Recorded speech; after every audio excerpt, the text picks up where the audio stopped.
I hope कि आप लोग बेहतर होंगे और आप लोग की पढ़ाई बहुत अच्छे से चल रही होगी।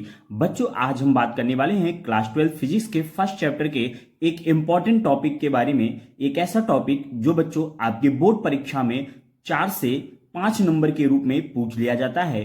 तो आइए स्टार्ट करते हैं बच्चों आज आपने इंपॉर्टेंट टॉपिक को। आज का जो हमारा टॉपिक है वह है बच्चों अनंत लंबाई के आवेशित तार के कारण। ठीक है बच्चों, अनंत लंबाई के आवेशित तार के कारण उत्पन्न वैद्युत क्षेत्र की तीव्रता, यानी अनंत लंबाई के कोई आवेशित तार है जिसके कारण उत्पन्न वैद्युत क्षेत्र की तीव्रता को हम ज्ञात करेंगे। बच्चों, ये एक डेरिवेशन है जो आपकी बोर्ड परीक्षा में पूछ लिया जाता है। आपसे इसके फॉर्मूले को ड्राइव करने के लिए कहा जाता है बोर्ड की परीक्षाओं में।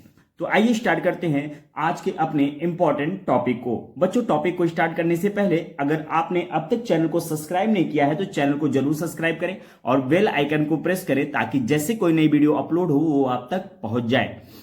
तो आइए स्टार्ट करते हैं बच्चों आज के अपने इंपॉर्टेंट टॉपिक, जिसका नाम है अनंत लंबाई के आवेशित तार के कारण उत्पन्न वैद्युत क्षेत्र की तीव्रता।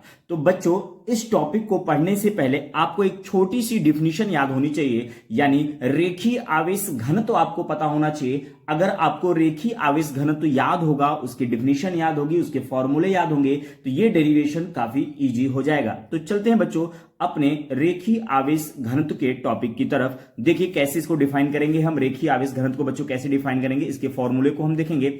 आप देख सकते हैं कि आपकी स्क्रीन पे दिखाई दे रहा है, यदि कोई, ठीक है, यदि कोई Q आवेश L लंबाई की, ठीक है बच्चों, यदि कोई Q आवेश, ठीक है, L लंबाई की किसी सरल रेखा पर एक समान रूप से वितरित हो तो प्रति एकांक लंबाई पर वितरित आवेश को आवेश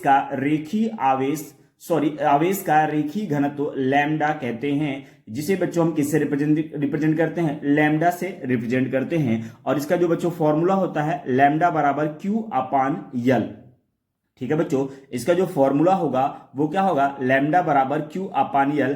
Q क्या है, आवेश है, और L क्या है, लंबाई है, इसलिए इसका मात्रक, आवेश का मात्रक क्या होता है, कूलाम, और प्रति L का मतलब लेंथ है, लेंथ क्या मतलब मीटर। ठीक है बच्चों, लंबाई किस में नापते हैं, मीटर में नापते हैं, तो इसलिए L का जो मात्रक होगा मीटर, तो कूलाम बटे मीटर। ठीक है, तो ये आपको रेखीय आवेश घनत्व का फॉर्मूला याद होना चाहिए, यानी लैम्डा बराबर Q अपान L को हम क्या बोलते हैं, रेखीय आवेश घनत्व बोलते हैं। तो चलते बच्चों इसके डेरिवेशन की तरफ, बहुत ईजी है। ठीक है, आपको क्या करना है बच्चों, पहले आपको एक डायग्राम बना लेना है। ठीक है, क्या कर लेना है, एक डायग्राम बना लेना है। ठीक है, डायग्राम के हिसाब से आप सारी चीजों को एक्सप्लेन कर पाएंगे। तो बच्चों डायग्राम की तरफ चलते, देखिए एक डायग्राम है। ठीक है, ये हमने क्या माना, एक समान लंबाई की कोई एक L लंबाई की कोई आवेशित क्या है, चालक है, जिस पर प्लस Q आवेश दिया गया है। ठीक है, अब देखिए आपको पता है कि गॉस प्रमेय में आपने पढ़ा था बच्चों, ठीक है, गॉस प्रमेय में आपने पढ़ा था कि जो फ्लक्स होते हैं वो खुले पृष्ठ से नहीं बल्कि बंद पृष्ठ से निकलते हैं। तो जैसे ही आप यहाँ पे एक समान रूप से आवेशित, ठीक है, आवेशित चालक को लेंगे, तो देखिए यहां पे हमें क्या मानना पड़ेगा, एक गॉसियन पृष्ठ मानना पड़ेगा।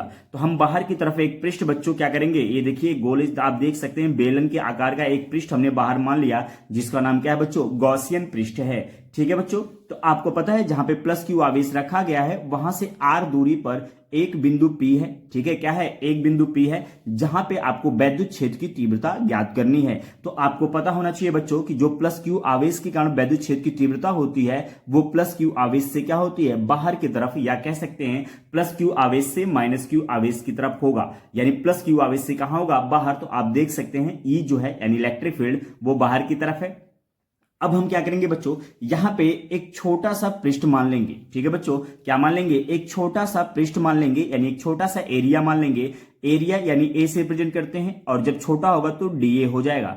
आपको पता होना चाहिए कि ये दोनों यानी DA यानी क्षेत्रफल वेक्टर और वैद्युत क्षेत्र दोनों क्या होंगे, एक ही डायरेक्शन में होंगे। तो इनमें जो बनने वाला एंगल हो जाएगा बच्चों कितना हो जाएगा, वो 0 एंगल हो जाएगा, यानी यहां पे 0 कोण हो जाएगा। बस इतना सा अगर आप डायग्राम समझ रहे हैं तो आपको सारी चीजें क्या हो जाएंगी, बहुत ही इजी हो जाएंगी।